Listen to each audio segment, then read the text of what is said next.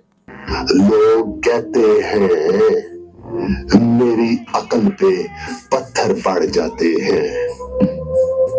کل میں رونق والی مارکیٹ گیا، بھائی نئی موٹر سائیکل جو خریدی تھی، اس لیے لوگوں کو دکھانا فرض تو بنتا تھا نا۔